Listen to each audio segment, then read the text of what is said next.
So I'm going to invite the rest of the panel members to come up on the panel. We're going to have a panel discussion and we will be taking questions from the audience as well. So please write your questions down. And when it comes to the audience, we'll take a couple of questions as well from you. So also joining us on the panel, I'd like to invite up Osayi Ali, the CEO of Aspire Coronation Trust Foundation.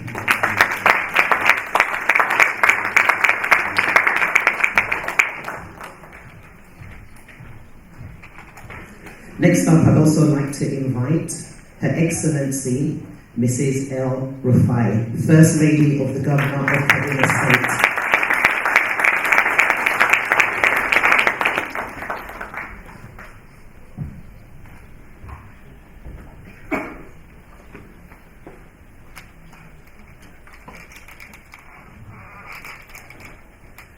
Also joining us on the panel is Mrs. Beth Oduwole, CEO, Women Development Initiative Africa.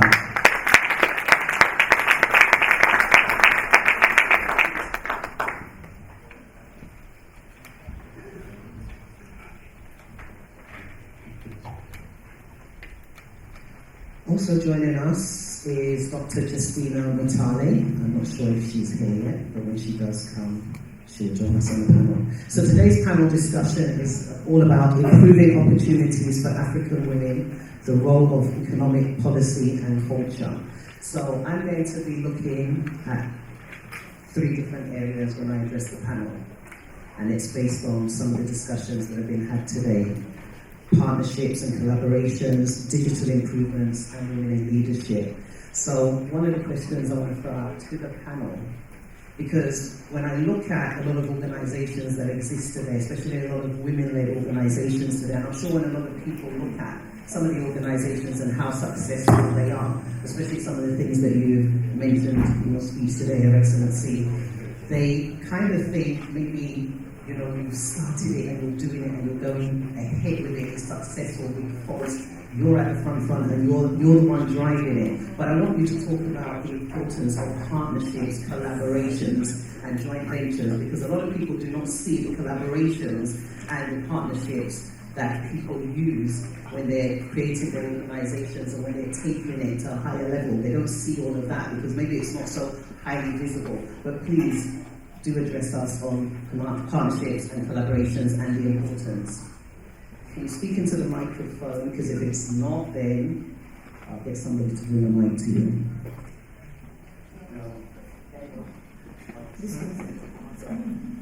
Is this one? Yes, it's it. Oh.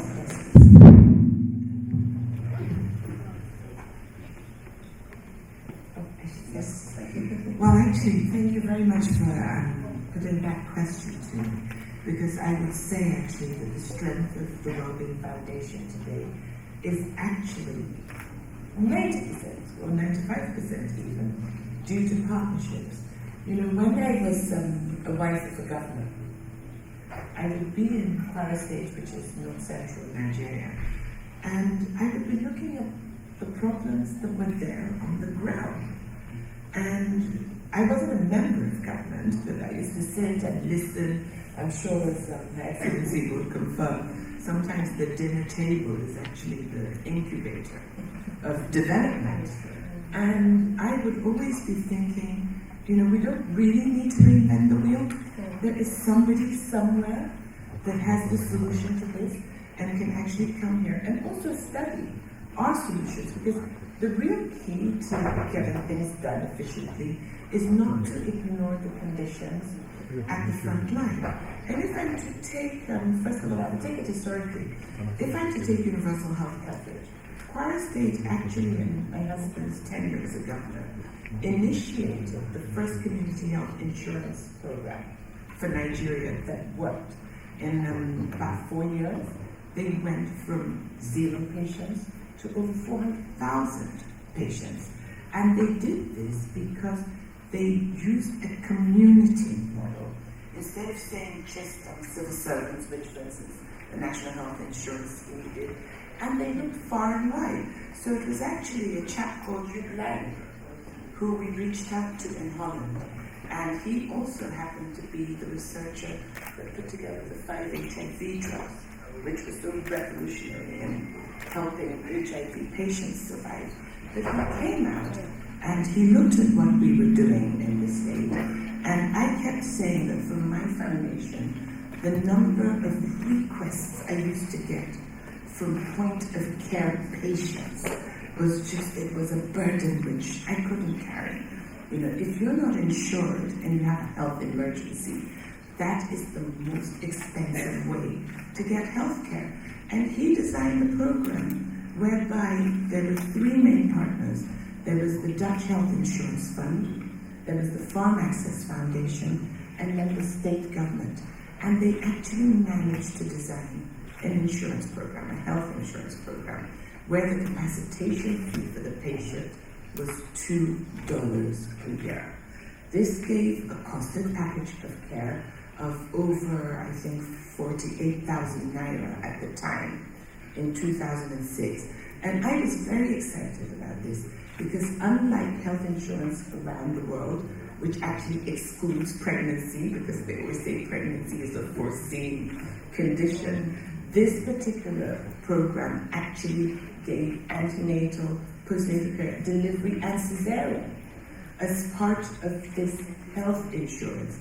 And the way that I partnered with this was to go around communities raising patients for them, and then I also actually committed myself to paying the insurance fees for 5,000 people a year. And it was affordable. It gave good care. But where you could see the impact was that it took Kwara State from being the third worst mortality ratio and index in the country to the second best. So it was a very smart investment that couldn't have been done without partnership. And then if I was to say when was the next watershed for me, it was really around the MDGs. I happened to have a chance meeting with the United Nations Secretary General at that time, Ban Ki-moon. And he had come to Nigeria. Actually, it was 2 days before my husband stopped being a governor, so it was a very key time. And I got this invitation, and really I probably shouldn't even have had the time to go to it in 2 days to hand over. But because of my interest in women's health, I jumped on a plane from Ilorin and I ran to Abuja to go to this event. And he was unveiling his Every Woman, Every Child initiative and wanted to introduce this to Nigeria. And I think it was just a meeting of the minds, and I said, yes, this is what I have been fighting for all these years.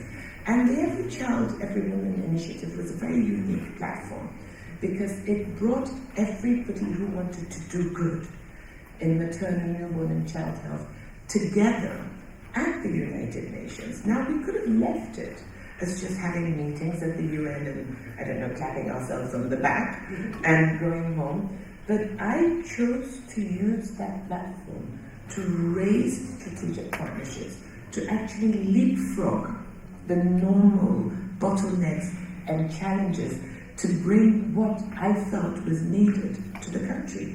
So if you look at this, our EMOM program, we are teaching doctors, nurses, midwives, and health workers to the same standard with the same course on anatomical models, which actually were designed in Sweden. And it's a real example of innovation. The company that designs these models used to make mannequins for department stores. But the owner of the company realized that he could actually make a lifelike mannequin with skin, like human skin, with internal organs, like human organs, and use it to train health workers at the front line. Just a week ago, I was with my development partners, Johnson & Johnson, and the Liverpool School of Tropical Medicine. We went to go look at one of the labs that we had given in one of the medical facilities in Kwara State. And I just asked one of the young doctors there who had gone through the training, I said, tell me in your own words what this means to you. And he said, let me show you. And with the model, he delivered a breech baby. And he actually was very honest. He said in the past, if they saw a breech, a presentation, they would all begin to have meetings and try to, nobody would want to touch the mother because of the difficulty in, under-resourced areas of delivering a breech baby. Most deliveries in Nigeria take place in primary healthcare centers, which do not have operating theaters. If you need an operating theater, you are supposed to refer the mother to a secondary facility, but sometimes you just don't have the time. And with this training, they have been taught how to actually push the baby back in a little bit, insert one hand, which is gloved to the elbow, and I'm giving it to you literally so you can imagine it, and bring out one leg, and then turn the baby and bring out the other leg, and just guide that child out safely. And we actually had to stop him from talking, from the excitement that he had. And he said to me, Mrs. Saraki, this training should be in every medical college, university, school of nursing in Nigeria. But the proof of it is that in every single facility where this training has taken place, there has not been one death in childbirth. So yesterday I read in the newspaper that in Jebba, which is a town in Kwara State, a woman gave birth to quintuplets. And as per usual, my mama care midwives, even though our program is not yet in Jebba, raced to Jebba to go and help, because even just the financial resources needed to look after quintuplets. In the 2 hours that it took them to go from Ilorin to Jebba, by the time they got there, they met a shell-shocked mother, a very anxious father, and they started giving them the excuses that the babies had been transferred. When they sent me the message that, Madame, you sent us to go and see the mother, we've seen her, we've seen the father, they're telling us the babies have been transferred, I was quiet for 5 minutes because I knew that that wasn't the truth.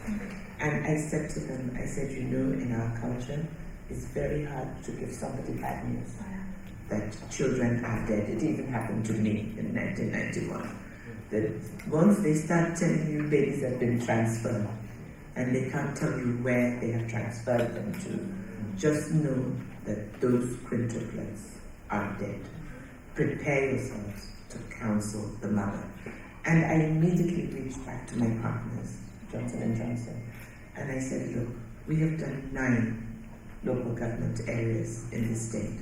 Not one woman or child has died in childbirth with that innovation. But we have not yet reached Jebba. And this is what I mean about percolation and escalation.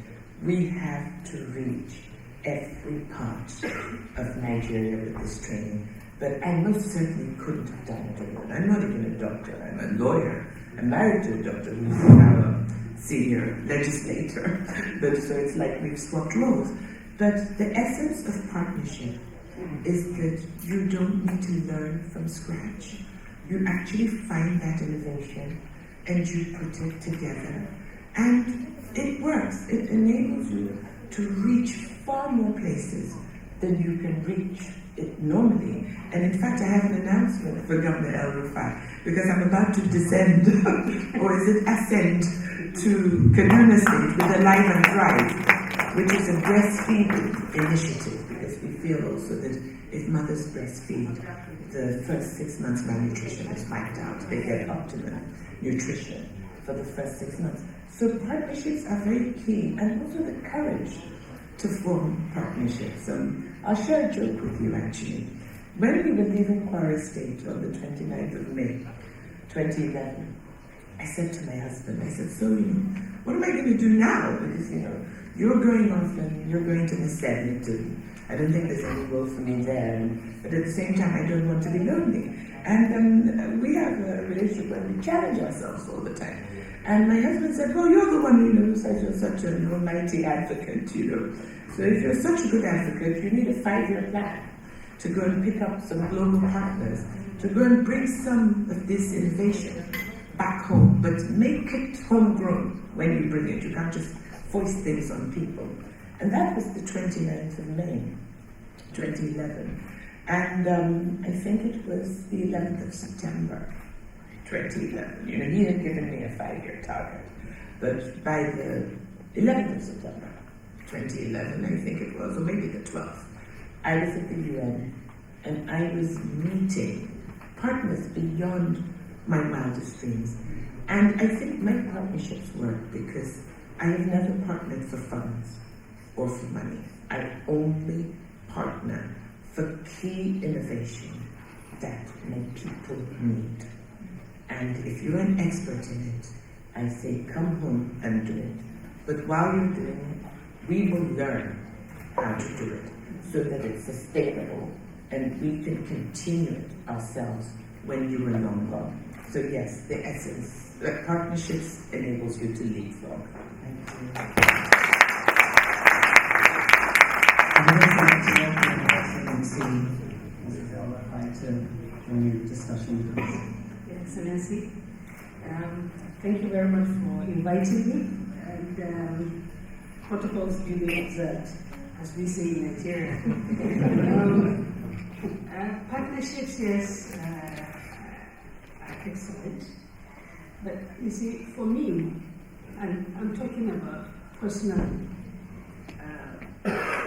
in a kind like ours, building partnerships can be quite difficult because you have to have an opportunity to interact if we are able to build partnerships. For she and I, we have that opportunity. But what about the people at the lower stage that are looking, to expand, to innovate, to partner, and do things like that? There is no opportunity for them. And this is where I think people like she and I could come in, because with opportunities that we have in attending functions like this and being able to build partnerships, we need to take it down to the grassroots. How do we do that? First, by identifying the areas that we have the expertise or we have the opportunity to bring in. And then, like we did in the healthcare in Kwara State, we've been taking it down to the locals, inviting, teaching, mentoring, and ensuring that people like my husband ensure that the policies are there to ensure that people benefit from sort of business. I'll give you an example of why I think partnerships are a bit difficult for people that are not in the corridors that are possible.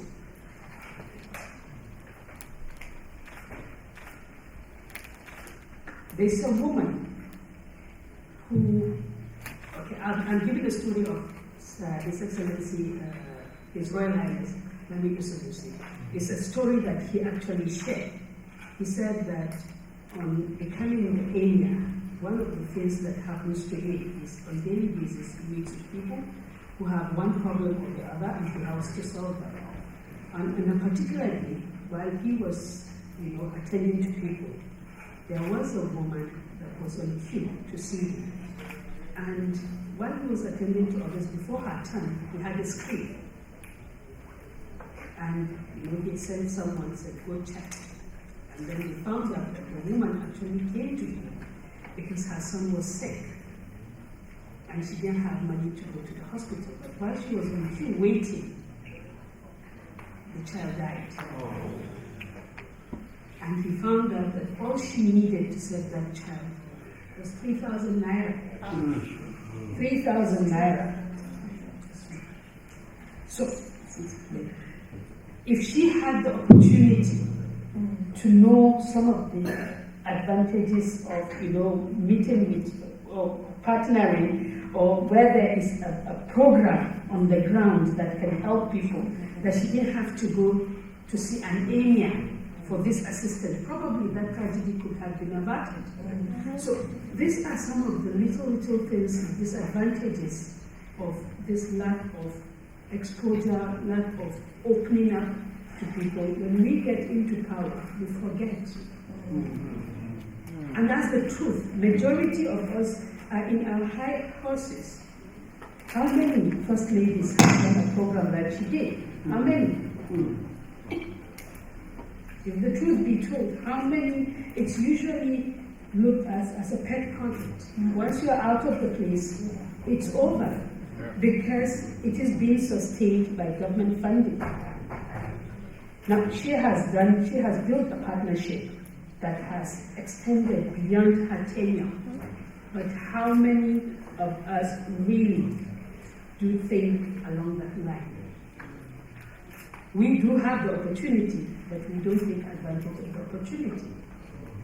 Some know of the opportunity, some are not even aware of the opportunity. Leadership is foisted on them by virtue of marriage. So, for me, we need to build a partnership that says that you don't have to be somebody to be able to, access such partnership. And when I am in a position to build such partnership and bring in the people that ordinarily would not have that opportunity, then if I have done that, then I think I've achieved. For me, that is achievement. So yes, partnership is good, but how do we make this partnership accessible to other women, not just us? That's the question.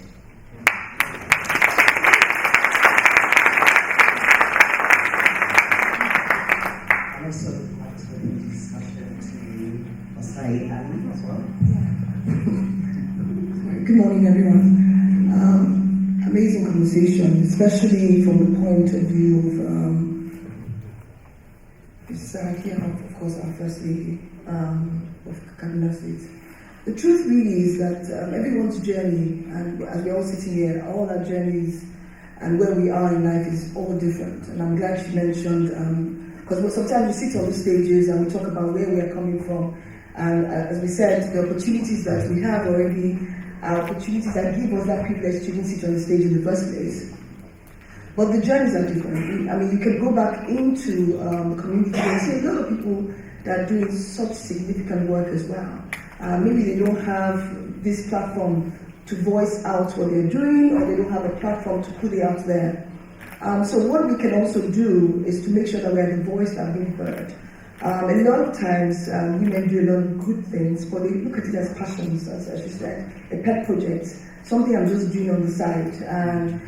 But then when you hear the numbers, I mean, the kind of work I do in Nigeria, I work with a lot of non-profits, community-based organizations in 4 areas.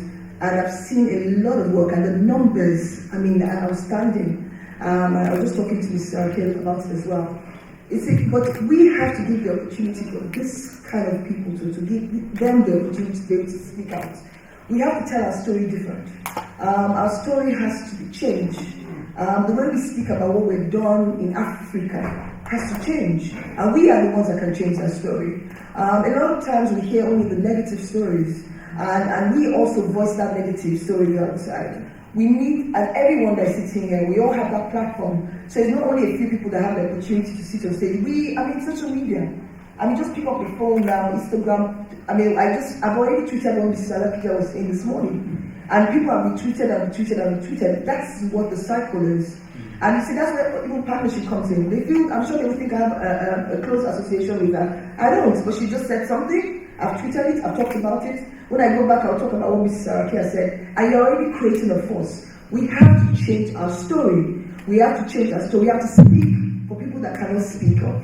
And we all have to do it together. You see, the truth is that you can only hear one. If I shout out loud, you might only hear my voice. But when we are all shouting the same thing, our voices are louder. And we have to make our voices louder. Women cannot sit down and live in isolation anymore. We cannot sit down on our own journey and just do to ourselves, because I don't know anything about maternal health. I don't know anything about this. I'm just not interested in it. We can't. The world has changed. And it's changing faster. The next generation that is coming up, they are moving faster than we are. And I'm moving faster than the generation before me too as well. I'm tired. I'm tired of hearing the same stories. I'm tired of hearing the same status quo.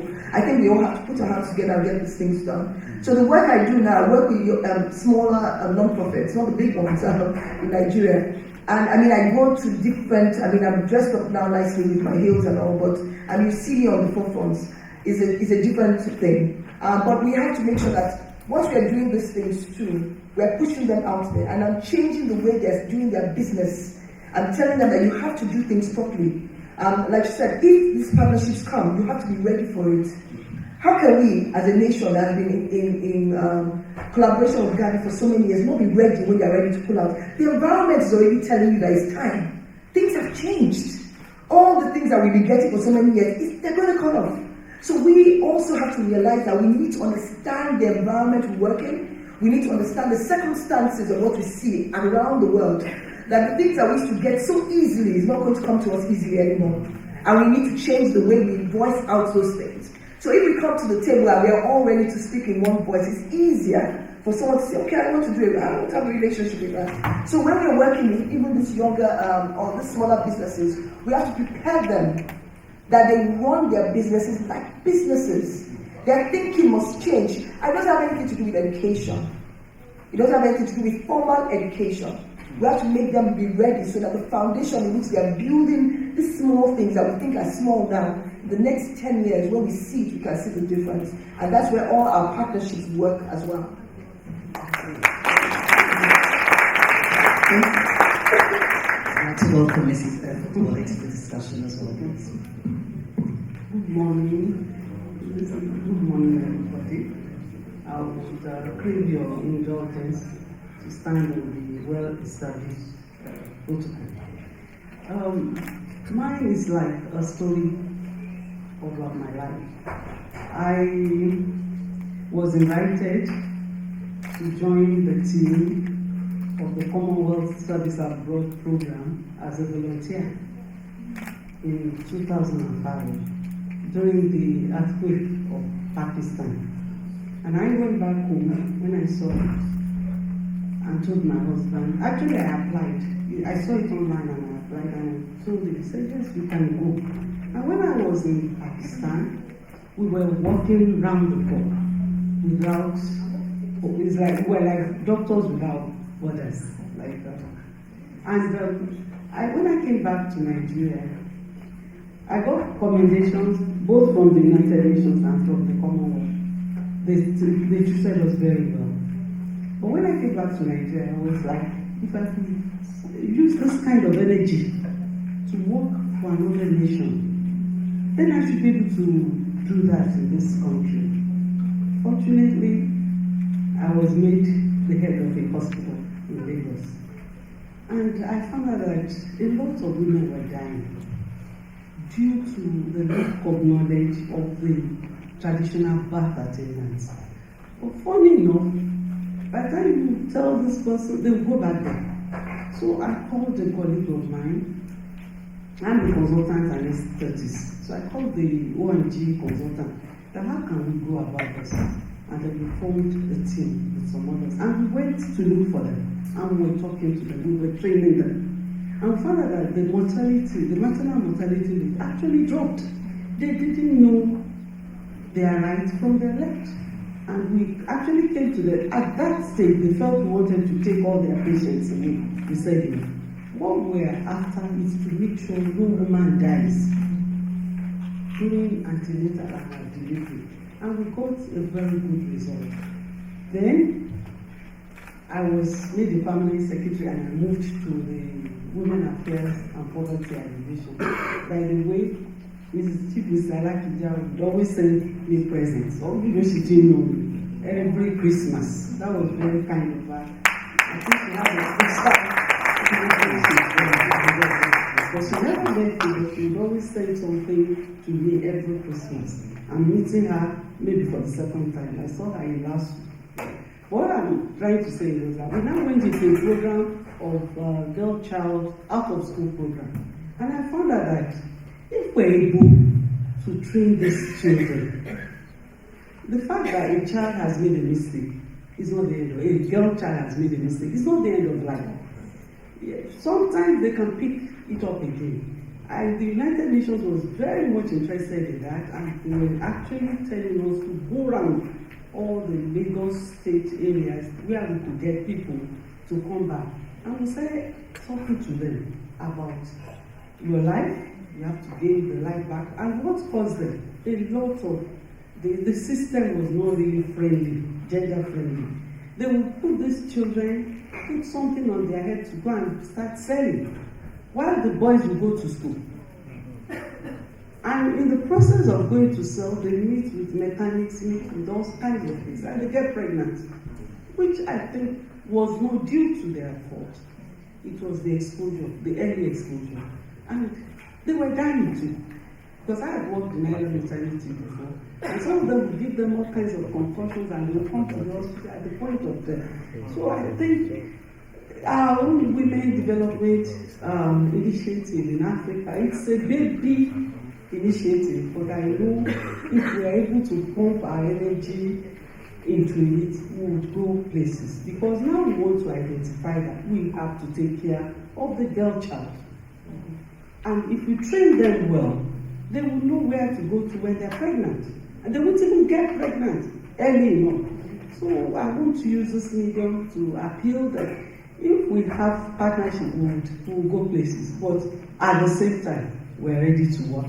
Thank you very much. Thank you for sharing on that. And I just want to highlight something that Asai said. While she was here, she's been tweeting and things like that, which brings me to the next subject when we talk about digital. A lot of people cannot be here, will not be able to access the information here today. But this is a way that we can partner as well by sharing information. So the fact that she is tweeting some things, highlighting some things that is being said, which we can all do, it is a form of partnership as well with this summit that we are having here today. You can share information, share digital information digitally, and let people be aware of what's going on here.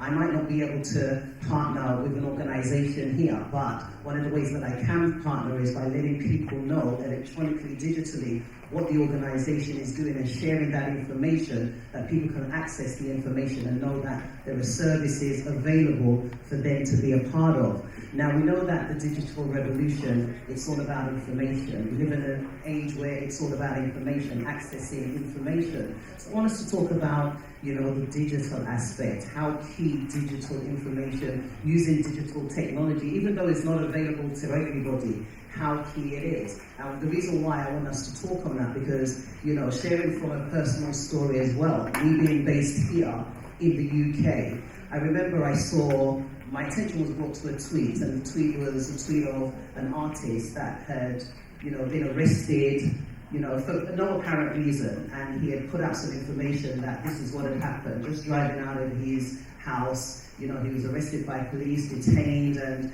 all manners of stuff that were done to him. And I saw the information, and I remember that, I know a policeman in Nigeria, a very good one to that. So I highlighted his name and brought his attention to the post, and he now asked a particular person to inbox him. The next post I saw was, the artist, the policeman, and everybody that had partook in that situation, and he commending the police for the actions that they had taken in resolving the matter, and he was also highlighting the fact that there are good policemen in Nigeria, because a lot of people talk about the policemen and how, but he was highlighting there are some good ones, and that if anyone has a problem, these are the policemen to look at. But I wasn't in Nigeria, I couldn't help, but I was able to help digitally, and there is a place for digital technology in everything that we are doing in this day and age, because we know that digital is the way forward. So can we just please talk about how people can get involved as well digitally, how you may use digital technology to further advance what it is that you do as well? Today, I believe that you cannot do anything without digital literacy. I mean, the world has actually gone to the point where if you don't have digital literacy, it's almost like being blind or missing a limb or something like that. Now, at the Wellbeing Foundation, we actually believe that having accurate information, it's really, really important to open people's eyes and ears and consciousness to the world around them, the risks around, and also the good things around.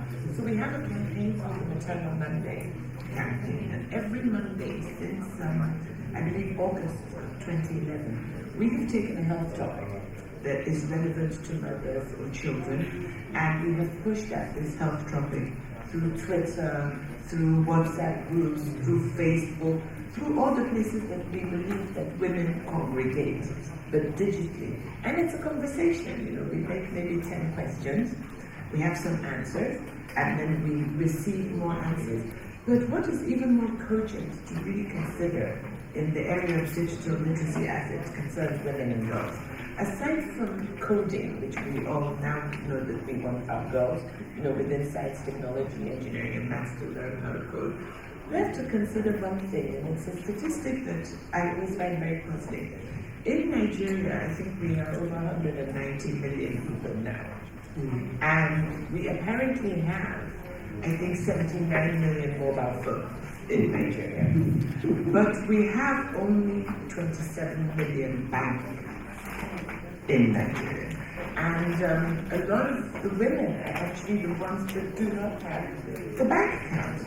Now, if you look at other parts of Africa and the Commonwealth, in Kenya, for instance, you have what they call M-Pesa, where they can send money to each other by mobile phone. And it's actually what moved the Wellbeing Foundation just a few weeks ago to go and partner with a financial partner, with Access Bank, actually. So now, because Access Bank has a wide range of branches around Nigeria, and I felt very strongly that every pregnant woman should have her own bank account. That no matter how little it is that she is saving, she should start saving at the beginning of her pregnancy.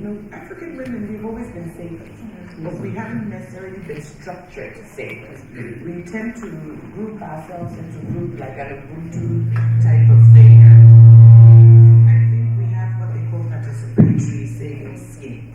But sometimes, if you're in a participatory savings scheme, you have to wait your turn before the pool of money becomes yours. And I thought that this wouldn't necessarily work for pregnancy. So we're trying something out now with our mannequins, where the first time you come for a class, we now put an account opening form in our textbook, because it's like pregnancy school. They actually come and take a register and go to school throughout the pregnancy. The hospitals also catch them to do antenatal when they come for the class. We're getting each of our moms now to open a bank account for herself. And Access Bank has agreed to open the bank account with zero balance. Because normally, I think you have to have more than 10,000 naira before you can open the bank account. But they looked at it and they said, okay, your moms can actually open with zero balance. And for every kobo or naira that she pays, they're going to give them double the interest rate for just 1,000 days. And the plan is that this will enable women at the point of delivery to be able to have her own choice financially over where she delivers. But we've set the 1,000-day mark because after the delivery, the account is supposed to go with the child and pay for that child's first uniform, first exercise books and whatnot into school. And then when the mother is pregnant again, she will come and start with a fresh account. We actually fixed the 1,000 days because I'm trying to subtly get our women to space their pregnancy. It's not very good to just be having children every 1 year until your body gives up on this. So if they're going to get this double interest for 1,000 days, I'm hoping that they will understand that that's also quite a nice space for pregnancy. As the first one is going into nursery, you are pregnant with the second one. But digital technology, we need digital technology in Nigeria, and we need to be digitally literate to be able to track our medications, this immunization problem that I mentioned, and even it's just, I think digital language now is actually the language of the world. It transcends religion, it transcends these different languages and different barriers, and we can't really go far without it. But we're going to have to put this in the schools for the young ones. For people like me, it's still a bit, I'm 53, the other day I had to teach myself how to use Instagram. When I was looking for my Instagram officer and I couldn't find it, I downloaded one app and taught myself how to do it. But, my parents used to ask me to come and text for them. So they used to send texts out once a week. Every Sunday, because when I go and visit them, when they would sit me down and say, write this to this person, or write that to that person. But this is a way to reach the world very cost effectively with a message which we hope will be accurate, because also the minus end of digital is fake news, but you hope to be able to respond to challenges and to grow and evolve and adapt with them digitally is far more cost effective than the old methods we used to use. I want to ask a question to Her Excellency Mrs. Barafai in regards to leadership, and then we'll take some questions from the audience. In regards to leadership, how important is it for women to try and strive to enter into leadership positions? It is very important because if you look at it from the economic angle, women are actually 51%. Let's even take the figure that you mentioned earlier, 51% of the world. So if you have 51% that are relegated to the background, are unable to contribute to decision making, that have no voice, who are you legislating to? Who are you leading? What kind of progress do you hope to achieve when majority don't have a say in how their lives are being run? So, yes, leadership is very crucial. Women leadership is very crucial because if you want to balance and if you want to succeed, the majority, those that actually run the homes, ought to be able to have a voice to say this is how it ought to be run. But you know, the unfortunate thing is that the society, our culture, and to a large extent people use religion also to say that women leadership is not important, or it's not right because she will leave her traditional role and leave her children, and and then the children are not got the property. But the truth is that in homes like mine and his, I have my job, he has his job. We complement each other. What people ought to understand is that when a woman is in a leadership position, she's not a competitor to the man. She's a complementer. I have my strength, he has his strength. I'm a lawyer, he's a quantity surveyor. He's a politician, I'm an advocate.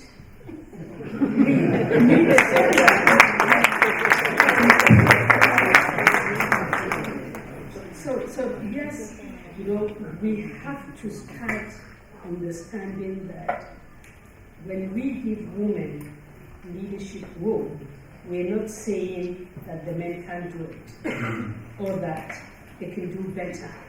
We're just saying that because their lives are involved in whatever decision is taken, they also need to say, from my perspective, this is how I think it should be done. Because men have a different way of looking at things, they're linear. We are more multi-layers, whatever we call it. So I was very saddened on the International Women's Day. I was very saddened to see a video from our National Assembly, went viral. And actually some women were actually finding it funny.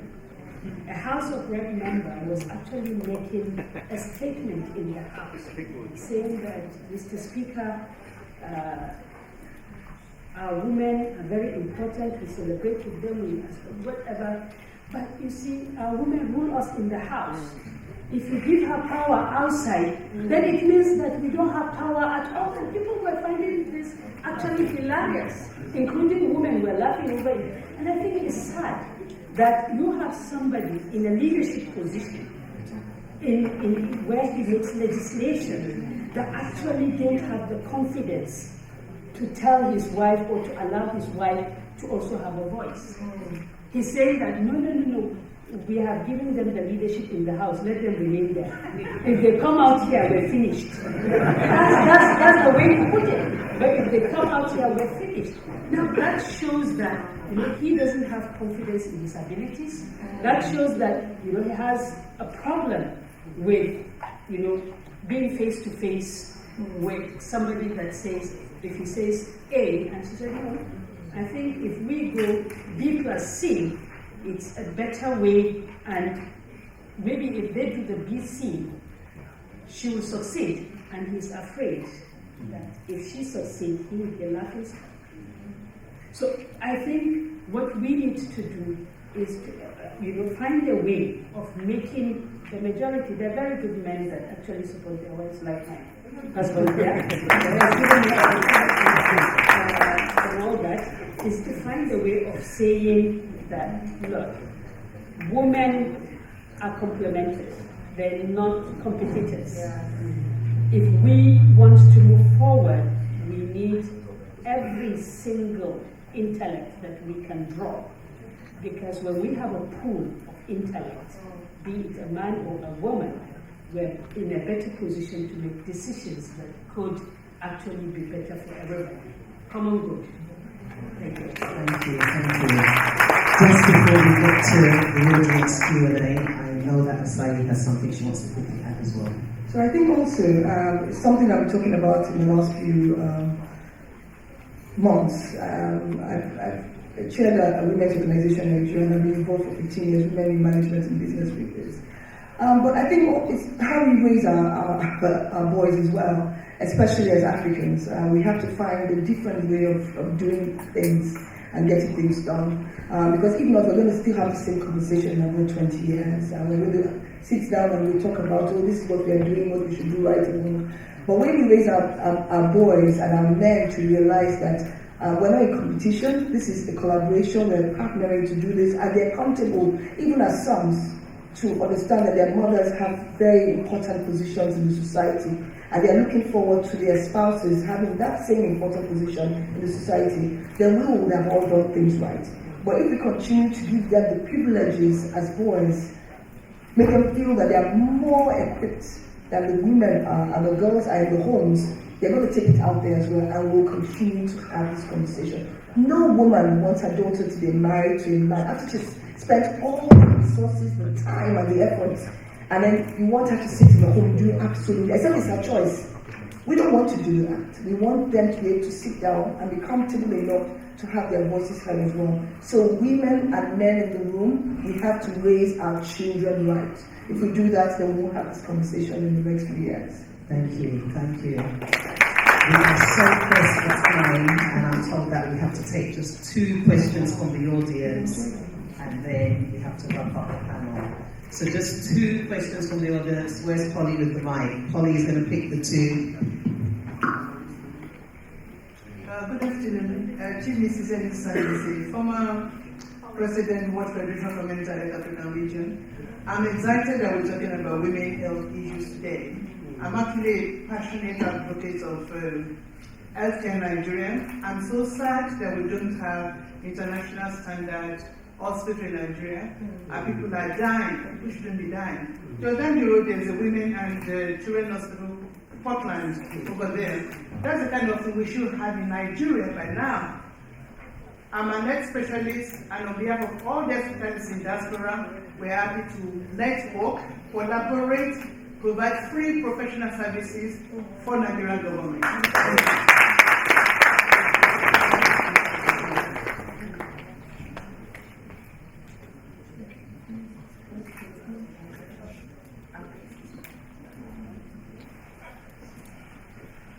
Hi, my name is Joseph Demosu. I work for Commonwealth Health Africa, and we are the largest medical NGO on the African continent. So we're very, very happy to be here and also to hear what's happening outside of the work that we do.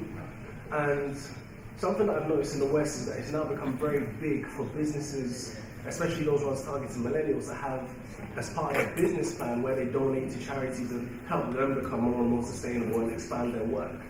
From a legislative standpoint as well as a cultural standpoint, do you think something like that is possible in Africa, and more specifically in Nigeria, where businesses now receive some sort of benefit from the government, or even if it's just purely a marketing thing, where they can actually funnel maybe 5%, 10% of profits to projects like your own to keep them going? who would like to take that? It started already in a few organizations. I started from a certain percentage of a bank that wanted to give, I think, more percentage to a non-profit to get this work done also with other non-profits. But I think it's also voicing these things out. Sometimes a lot of organizations do not know what to do. So we are also challenging them, and I'm sure Africa, she's very involved in African Philanthropy Forum as well. It's something that they're all trying to do to make sure that these things do work and it's done in a more structured manner and it's sustainable in the long term. So the work is started. Quite even smaller organizations, I know quite a few of them that have spoken to me and say, okay, we can give a certain amount every year for this particular maybe focus, which is health or education and stuff like that, and even individuals as well. So it's something that has already started, but we just need to push it and do more and more make it more structured. I think it's Saraki also. Well, actually, 3 years ago in Nigeria, we set up something called the Nigeria Private Sector Health Alliance, and this is another offshoot of the Every Woman, Every Child movement. But it's for companies and innovators who feel that either they wish to give either in cash or in kind. They can make strategic commitments towards improving health in Nigeria, and they can also give. I think 2 years ago they funded an innovation prize. The other thing to be aware of is actually that Nigeria is currently reviewing its charities laws, and that is actually for quite a bit of controversy. Because in my opinion, I think excessive government control. I'm for the charities laws where it comes to accountability, diligence, transparency, and reporting, but I'm not really for a draconian control of what charities are, what and where they are working. Because actually, a lot of the time, innovation is actually spurred by the civil society sector. We go where governments possibly don't have the flexibility to go yet. I'm very aware of AMREF's work, and in fact, at the moment I'm actually conducting an oncology mapping on behalf of AMREF, because oncology services in Nigeria are completely unaffordable, and we don't even know where they are. So it's taking us just over 4 months so far, just to even be able to map every facility that provides oncology services in Nigeria. And see, these are the type of things that civil society organizations do, and do very well, that probably would not be visible to government for another 3 or 4 years. So I would encourage the private sector to look into things like the Global Philanthropy Forum, the African Philanthropy Forum, to look into even giving to organizations like ACT, who are a trusted partner, who then can, again, I use that word, percolate into smaller amounts to give to the sort of organizations who normally wouldn't even be able to fulfill the requirements. Proposal writing is a skill in itself, and it doesn't come easy. Neither does it come expensive, cheaply either. But it's really important to be able to give people at the front line who are doing the right things, because their intelligence is really, really important to those of us who are like advocates trying to marry global innovation to local action. You can't work without the people at the front line. I have partnered, for instance, with the National Council of Nurses and nurse midwives, because they are able to quickly give me information as to what is happening in the different parts of Nigeria. But this is actually a very good suggestion of yours, that perhaps there should be some sort of a movement that can show you all the organizations that are working in Nigeria. And you can pick the one that takes your fancy, so to speak. Look at what they're doing and give them the way. But I really want to emphasize that giving is not just about giving money, which is why I really liked your offer. The giving of time, of skill, of technology, of knowledge, even of mentoring. Organizations can mentor other organizations. It is something that is really, really helpful, and it gives confidence to the organizations on the ground. I would never have had the courage to go and say, I want to train every health worker in the state if Liverpool School of Drunkenness and Hygiene was not my partner and coming out to help me train. And also, it gives confidence to the recipient. It's not just Mrs. Saraki just came with some doors and said, this is how to deliver a baby. When they see prestigious and very good research institution actually giving that training, they trust that training. And really, impact is about trust. It's a social relationship, like a social contract. And if you trust each other, it grows.